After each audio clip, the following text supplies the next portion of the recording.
as you know, when you celebrate those kiddos and you celebrate their small achievements over days turn into large achievements by the end of the month. So when the kids know that we're celebrating them and monitoring what they're doing, and the staff know the same thing, we start to see more of that closing of the achievement gap. Welcome everyone to the Change Starts Here podcast. I'm your host, Dustin Odham, and this week I am coming, I can't say live, but I'm coming from my home my parents' house in Tallahassee, Florida.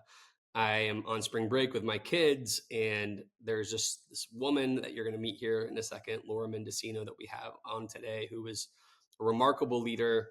And we really, given our 4 disciplines of execution focus this semester, we wanted to make sure we could get her in this month. And so we prioritized getting her in ASAP. I recently visited her school in Pinecrest Elementary School in Collier County, Florida.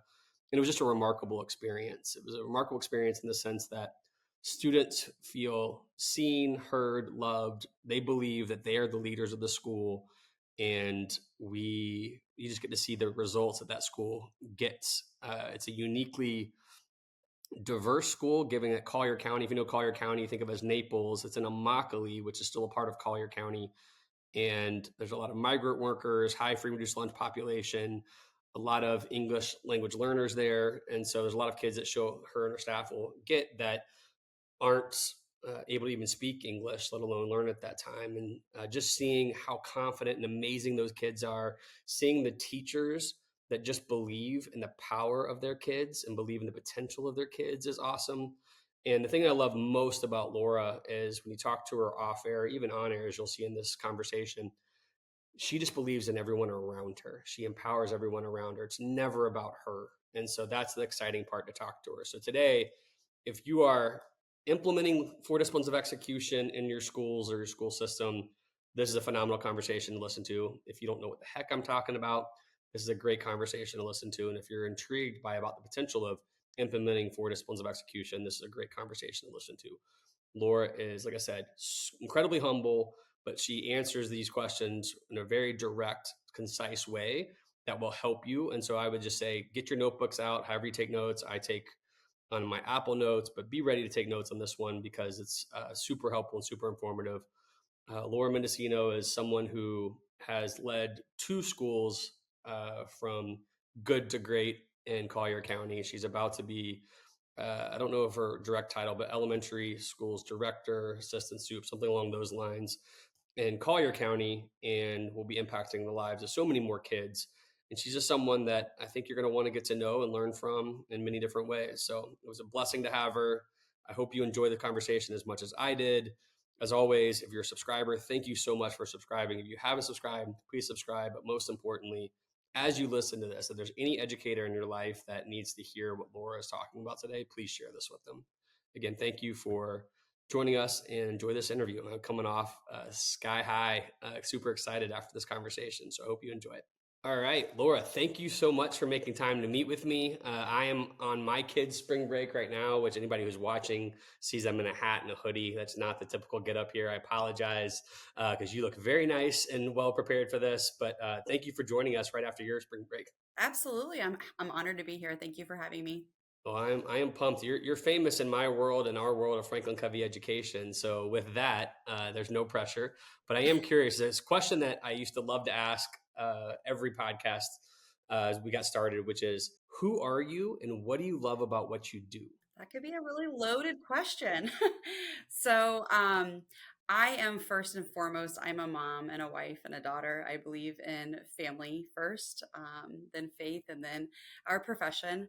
I'm a very proud mother of 4 amazing kids.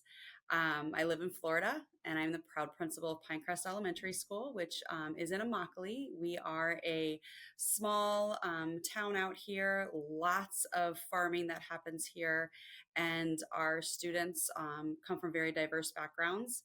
But this place out here has absolutely been my home for the past 12 years. I've been at Pinecrest for 4 as their principal. Yeah. So for people who aren't familiar with Immokalee, Can you give a little bit of the demographics? Because what's interesting is you're in Collier County. So folks that aren't from that area think, oh, it's Naples. That's awesome. That's great. I mean, it's beautiful. And I love coming to your school and your kids are amazing. But I'm curious, how would you describe just that portion of Collier County? Sure. So, and Collier County is huge. You know, you're right. When people hear Collier County, they think of Naples and the beaches, and that's absolutely part of our county. But we are the size of Delaware, so a very large school district. And we are in the northeast corner of Collier County, like I said, Immokalee, Florida. Our demographics are very diverse. The mass majority of our students are English language learners. At my school in particular, about 50% of my students are migrant. And we have the highest demographics of English language learners in the county for all of our elementary schools. We have over 300 of our 600 students are ELL students and receiving ELL services. This year has been a challenge for not only our school, but I know many counties receiving a lot of students in who have never been to school. English is going to be, something that they're learning along with learning our state standards. So we welcome all of our students with open arms. Our parents are typically farm workers or they work in the packing houses. They trust the school system. They love coming here. They love coming to our events. They are excited to send their kids to us, very trusting in us, and we really hold that to high regards. That's interesting. I mean, we could geek out. I know that we've got a tight timeline today, but I would love to geek out on just the unique challenges that presents to your staff, right? Because moving kids from A to B and improving their academic outcomes is always difficult, no matter where they are. But there's just some unique challenges. But also, I think there's some unique blessings that you have. As you know, the last, I don't know, 2 months here, I guess this whole semester, we've been focusing on the four disciplines of execution, and it's something that I know that you're very well equipped to talk on. So tell me a little bit about how you guys have used the four disciplines of execution to help get the results and increase performance for your kiddos. Sure. So, we started in our journey with the four disciplines of execution, really with talking about where is our ladder at? Our ladder has to be on the right wall. And if we all choose different walls to put our ladder on, we're going to be making very slow progress that's not as impactful as what we would want to see for our kids. It also means we might not be speaking the same language. So, using the 4DX model, we've been able to create very impactful WIGs across our campus within our area of deficit, which is reading. And everyone is speaking the same language. So, we're taking the imperatives that we have to do from the district and the state level, and we're making sure that we're being very strategic and aligning those imperatives with our 4DX model as well. So, it doesn't feel like one more thing.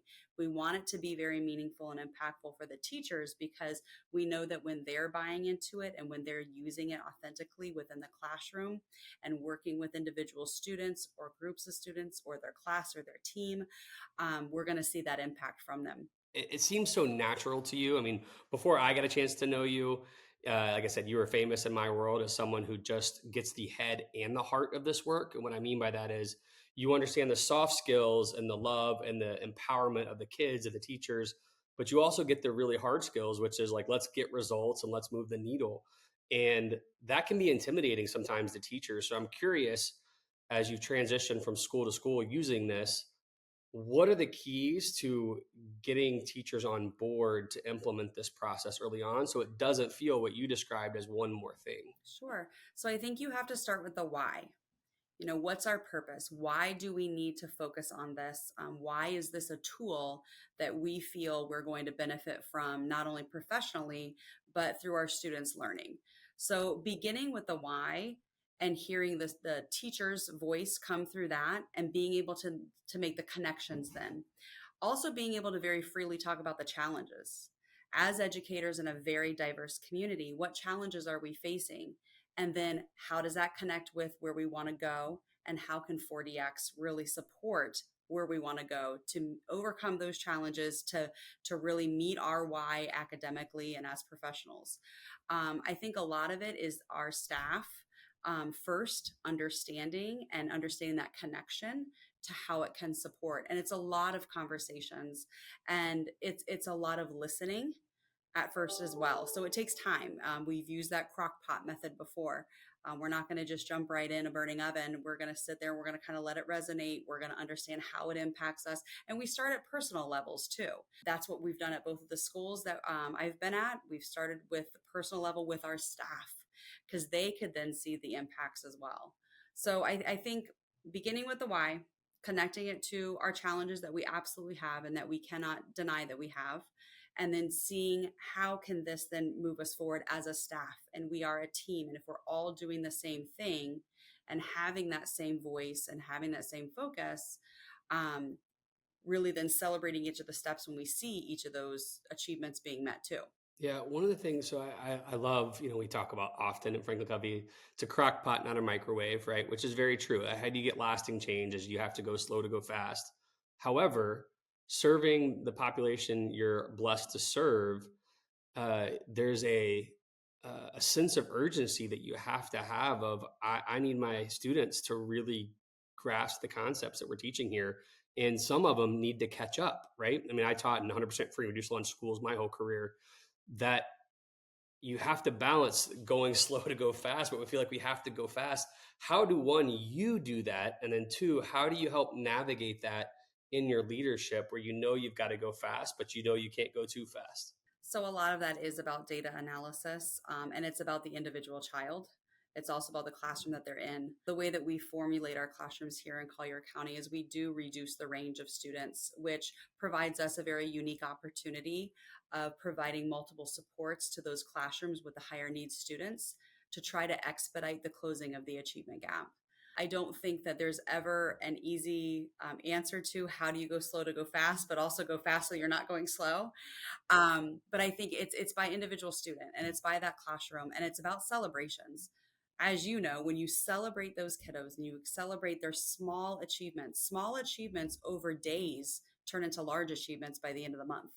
So when the kids know that we're celebrating them and monitoring what they're doing, and the staff know the same thing, we start to see more of that closing of the achievement gap. By mid-year, we've celebrated some of our classrooms with over a 200% increase in their reading levels, which is phenomenal. But it's about just those solid systems, and that is one of the things that I've taken away as an instructional leader, just through the systems that the Covey Foundation does offer. And I think that 40X has been a huge piece of that, in ensuring that we all just have a very specific focus. Yeah, what are the keys, or what are some good examples for celebrations? Because one of the things that I would say my wife was pretty phenomenal as a teacher was figuring out ways to celebrate those little wins along the way. And she taught reading in the Bronx and in inner city St. Louis with me. But I was always all right, good job, high five, let's get to the next challenge. And so I went past so many celebratory moments that I wish I could go back to. What are just some little examples that you've seen that really make a difference, from like a sticker chart to, I don't know, a coin or something? I'd love to know, what are some of those things that you've noticed that have done well? So I think one of the best things that I've seen within my two schools, we've built leaders, right? We built adult members of our staff who want to be a part of things, who want to lead their specific areas. So we have a reading coach, a math coach, a science coach, a media specialist. They have all taken very specific celebration opportunities. So, for example, we have our reader leaders of the month. Now that is a month, so that's a long time for kids, right? So that's more of an end in mind of a month piece, but those kiddos get called down. We're taking their pictures, we're putting them on social media. At the end of the quarter, we have dance offs and popcorn parties and movies and water day, which was super fun. Celebrations can also be very small. So every week we do Wig Wednesday on our morning news, and our students do the Wig Wednesday. We're in the background, watching them lead the way. But that's an opportunity for the class. When the class gets called for their class meeting the wig or exceeding the wig, they get to stand up and do their little wiggle dance. And their wiggle dance is very specific to their class. They made it up, and it's a time for them to celebrate weekly. In the classroom, our teachers have tons of different sticker charts, like you mentioned. One of our teachers, which I thought was phenomenal, she walks around with stars that are cut out. And on them, they already say, I like how you.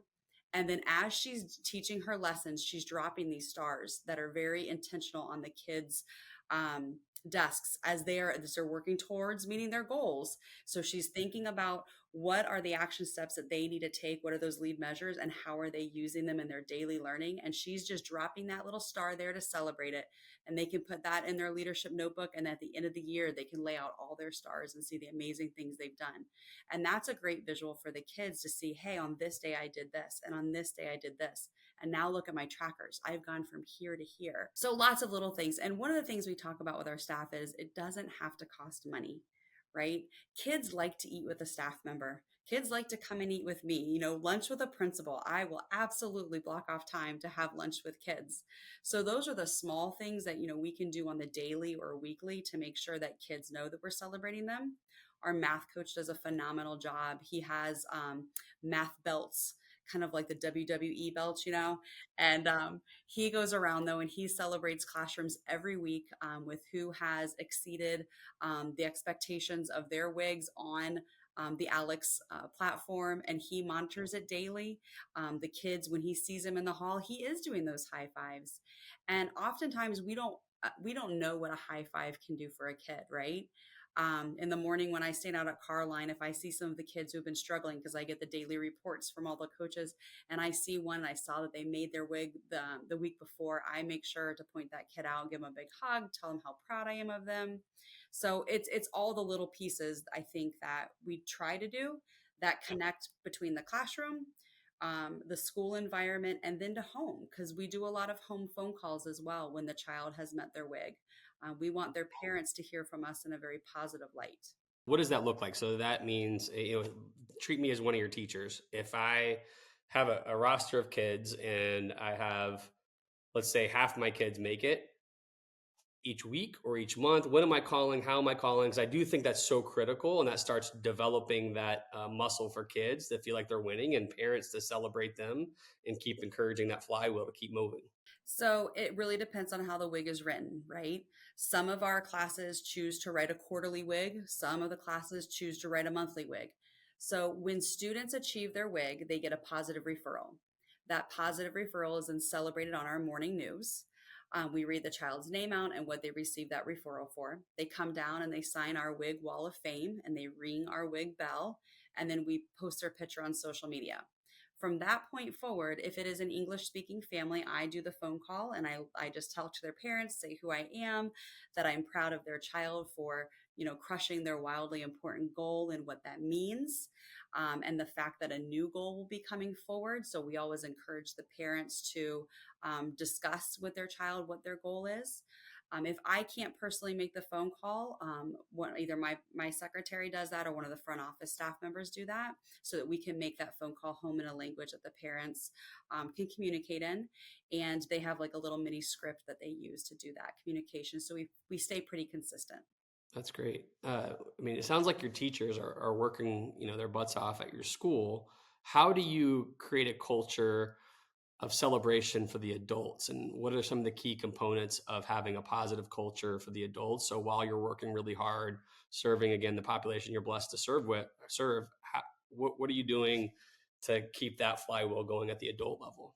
So I think it's important to not just have administration celebrating the staff members, but to really build that culture, right, with amongst themselves. They celebrate each other. So we have a board in our mailroom that is the fill your bucket board, and we're filling each other's buckets. So we're writing positive things. We put it in one bucket, and then those are read aloud to the staff members, and then they're hung for display. And at the end of the year, we encourage our staff members to put those in their professional leadership notebook so they can look back on how they've impacted positively somebody's life or how they were remembered by someone. For us as administrators, there's very different ways that we celebrate our staff members. When we're in the classroom, taking our sticky notes out and just putting a nice little sticky note on somebody's computer based on either something that they did for a student or with a student that we saw. It may be something academically, but we always try to also find things that they're doing that might not be related to the academics. When they notice that kid who needed the pair of shoes and they took that time out just to say, hey, listen, I want you to go see our counselor for this. it's nice to see that our staff are very aware of what our students' needs are and that they know it's okay to take the time to do that. We also do the fun celebrations for the month. We're doing a potato bar next month. It's always fun to have some spuds and suds. So root beer floats and potato bars for them. Our staff probably think we're a little crazy with some of the things we do. We walk around in our wigs on Wednesday and we'll go visit classrooms too and just celebrate the whole class, which is, driven by the teachers. Instruction for meeting their wigs. So we try to be personal. There are some of our staff members who do not like to be announced out, and we try to learn that because that's important for them. I won't say that we're perfect at it, but we do try. We also try to celebrate our staff by looking at what is their area of greatness, and we offer something called win-win workshops, and that's a time for them to lead. So some people may not see that as a celebration, but that's what we're trying to continue to infuse here, is that it is a celebration. You are such a genius at this aspect, and if we could all learn from that, that's more tools in our pocket. So I hope that answered your question. Yeah, it's phenomenal. Don't stress. You're. What's funny for those of you listening or watching, this amazing woman had said before this, I don't really like podcasts. I don't know if it's my thing, and I am enjoying every second of this conversation. And so, just keep being you, Laura. That's all I Thank can say. you. Thank you. Yes, I like watching podcasts. Yeah. So, anyways, as you've implemented this, I guess, in 2 schools now. Is that correct? Yes. What have been the most consistent challenges early in implementation, and what are the challenges that kind of creep up a year or two into the implementation of 40X? So I think the challenges are different at each school. The first school was under a different level of state oversight. We were really at a different point of the Leader in Me. My predecessor had brought in, the Leader in Me book, and they had started the book study already. So really with them and with 40X, it wasn't until year 2 that we really started in with 4 disciplines of execution. We really started out with the 7 habits piece and understanding leadership within ourselves and then leadership externally. With the school that I'm currently at, Pinecrest, they were under a very different level of state oversight, and there was a sense of urgency. We had to turn the school around. And the tool that I knew as an instructional leader was 4 disciplines of execution. So we did come in pretty quickly with it. I mean, year 1, day 1, and it was beginning with that why. Why do we need to do this, and why do we need a common language and a common focus? And how can this help us with that compounding effect, right? For both schools, I would say the challenge that I've seen replicate itself is that after we've achieved the success, there's been a little bit of an, okay, we've got this, right? So it then comes back to our lighthouse team to say, okay, we do have it, but we still have to keep doing these things because these were the pieces that helped us succeed. This very intentional planning that we have done with implementing 4 disciplines of execution and leadership notebooks with scoreboarding and everything. Those are the things that have helped us be successful. So we can't relax backwards. We have to stay on that. So we've had to, at both schools, really look at how can we keep that a common conversation piece and always alive for us in our systems. So developing systems that the school needs to keep it alive. Yeah, I think that's the one thing, I don't care what type of school you're in. I don't care what the makeup of the school is. The day-to-day life of being in a school building, we call it the whirlwind. It's just coming at you all the time.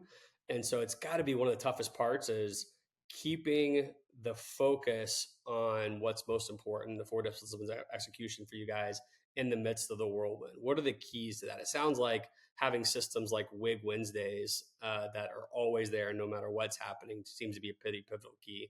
Is that correct? And 2, what else would you say is key to making that part of your culture? I think, yes, having systems is key. And then having systems to maintain the systems, right? So we have wig boards across the school. But what is the system to maintain that? Well, our kids are our system. And our student leaders who go and make sure that their classes wigs are maintained outside on their board and their team wigs are maintained, that's huge because they even help our guest teachers when they're here to ensure that their systems are followed. But we have other student leaders then that continue to monitor that, and they provide feedback. And it's great because these kiddos are providing feedback to our staff, and they say, love how you did this, great job, 5 weeks, 5 weeks in a row you guys have been crushing the wig. But they'll also say things like, hey, we noticed it's Wednesday and we don't have our wig updated, how can we help you? So there's a level of accountability that the kids put on adults, which in my mind is great. Listen, my student leaders come to me on Monday morning, and if their data is not hanging up there for them to analyze, they are knocking on my door, even if I'm in a meeting. They're like, we need our data.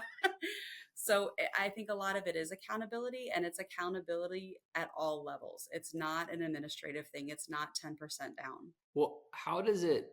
How long does it take, in your eyes, or what are the keys to getting the kids to own it at the level that you want them to own it? Because I think when I was doing school turnaround before I came to Franklin Covey, I had my paradigm was all adults, all adults, all adults, all adults. It was like while we were successful, it was a system that was being done to kids versus a system that's empowering kids. And so that's why I'm here at Franklin Covey. That's why I love the impact that we get to see in places like your schools. But how long does that take to get kids to really own it and to almost take more responsibility for themselves than the teachers take for themselves or take for the kids? I would say that it's probably different at every school, but in reflecting upon my past two schools that we've been at and we've implemented this, around year 3 is when I've really seen that shift. I think it takes some time for the adults to learn. Then kind of year 2 is like, okay, the kids are learning and they're getting on board. And by year 3, the adults start to see the opportunities for the students. So they start to get out of the way, and they start to allow the students to do some of those things that they used to be doing. So I think year 3 is when I've seen more of the release to the students. I think it's important as a lighthouse team that we're modeling that before year 3, so that the other staff members start to see it and the kids start to talk about it. Because once they start talking about it, you have to get out of the way. Yeah, absolutely. When you think about just your experience with 4DX, what has been the most rewarding part of the four disciplines, just in your experience as an educator, right? Like what warms your heart, or what gets you so excited about the impact that you've seen? Pride, the increase of pride in themselves, whether it be a staff member or a student or a family who has that pride for their child, pride in the school, knowing that this is a very special place to be and that the things that are being offered for children and not because it's what us as adults want. And it's pride within the community. Our community looks at our schools really as beacons. And when we can turn schools around, when we can show leadership in the community, our community becomes, our biggest backer. So I think that sense of pride is huge. With that comes school grades, of course, yes, but they increase and that's what we want. So that gives us that sense of pride. There's also that sense of belonging because of the things that you're proud in and because what you are a part of at the school. So I think the pride piece is the biggest part for me. And I think that's what I've seen change at both schools. Students having the confidence that then drives their competence. Because when they're proud of themselves and their work that they're doing, no matter if it's leadership or academics or within a cultural realm, they show that confidence. And then that also impacts what they're doing in the classrooms academically and taking the risks because those relationships are built. That's awesome. So, as someone's listening to this who doesn't implement the four disciplines of execution in their school, but they've thought about it for a while, they've considered it, what what advice would you have to give them as they're considering should they do this, and what if they decide that they want to do this, what should they be weighing as they come into this process? So I would say that as educators, we all have goal setting, right? We have school improvement plans. And a lot of educators, principals, building leaders, district leaders will say, yep, we have data binders and we set goals. And I think a lot of people dismiss the power that's behind the four disciplines of execution because they're already doing goal setting. But what I would encourage people to do is to see what's missing in a goal. And this is kind of how I've always explained it to people. The four disciplines of execution, if you look at the visual, it's that triangle, right? And if you're just setting the goal and the other 3 layers of that triangle, those other 2, 3, and 4 disciplines are missing, that goal is going to fall flat on its face. I have set a weight loss goal for years. And until I really used 4DX to do it, I didn't lose any weight and I became very frustrated because it was all about the scale. So I would say take the mindset of yes, you do goal setting, and that's the first step. That's the first discipline. You're missing three parts of it. And if you can really learn this process and the greatness that there is within it, and if you can become passionate about it, and if you can show other people how it can personally impact them and then professionally impact them, you're going to win your whole staff over. I think that people have to understand the power of the discipline 2, discipline 3, and discipline 4, and where that's different than just goal setting. Yeah, I was listening to something. I get made fun of by my wife sometimes for looking at TikTok, but what I do appreciate about TikTok is the algorithms. Like I find stuff on goal setting and faith and other things that I care about a lot, which I really appreciate. And there was someone talking about how people rise to the level of their systems, meaning that everyone has goals. I think he used an example of people running like a 100-meter sprint. They all have the same goal to win, but the people who get to the top have the biggest discipline, have the best systems to get those predictable results. Does that resonate with you when you think about 4DX? 100%. 100%. Those people who are achieving those goals, they have a system to follow. It's not just a goal written on a paper that you're trying to track and you're becoming frustrated with. That to me is the biggest difference with 4DX, and the staff and the students can understand it. And the resources that are provided for us too within the classroom, they are so powerful. And if you can create systems that work for your school around them or for your business model around them, you're going to see success. When you think about, I mean, you're stepping into a role to oversee a number of principals coming up, and whether you had that position or not, like you've been influencing people, you're probably your entire career, just the way you love and lead and serve people. But as you think about, different schools, this isn't about 4DX. You think about different results or different principles that you're going to lead. What are the type of paradigms you think your most successful principals need to have when it comes to moving the needle and building a positive culture for their schools for success? Just knowing where we are at in our county, I think that belief that everyone has greatness and that everyone has a spot for leadership. Because when you tap into that, you not only increase your staff morale, you don't not only increase your retention rates, right? You then also are going to start to impact your kiddos with that. So just having the belief that everyone has a very key place here, and that myself as a building leader, it's my job to make sure we're tapping into that right place and that we have systems in place to support them.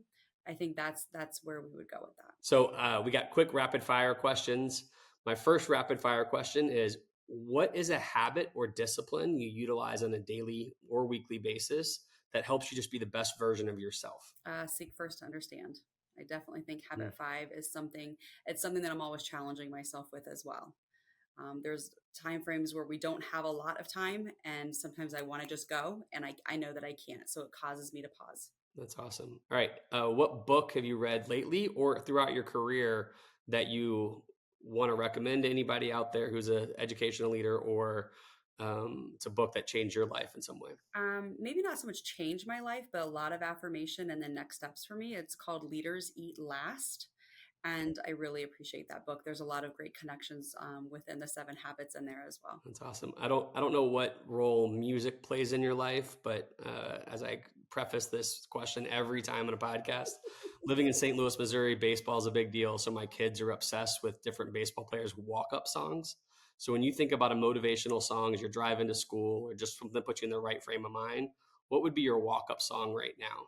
Oh gosh, that's a heavy one because I'm not really a music person. Um, Hey, by the way, I asked my boss this when I had her on the podcast, and I knew that music wasn't her thing, and so she's the first and only person to answer sports talk radio in Philadelphia, which is completely appropriate because it gives you a window, right? She loves it. It helps her set herself. I mean, she works so much, she reads so much, and it was just awesome to see that. It's like, sports talk radio for me. And so it can be that. I'm just well, curious. listen, I would say pretty much any of the hits on K-Love because that's what I have to listen to when I go to work in the morning. That's where I'm at.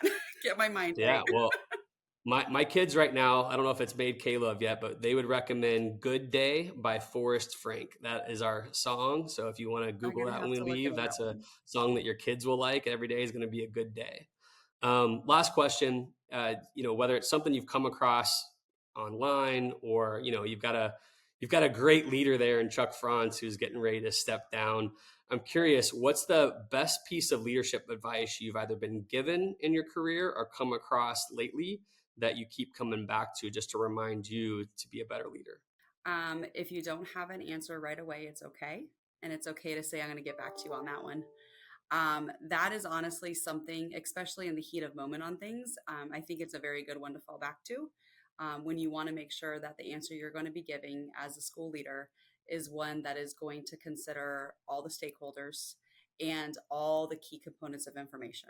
So that's one that I've had to fall back on several times in my career. That's awesome. Well, Laura, I hope this was enjoyable for you as it was me because I'm already visualizing in my head. I hope Caitlin's listening, our producer.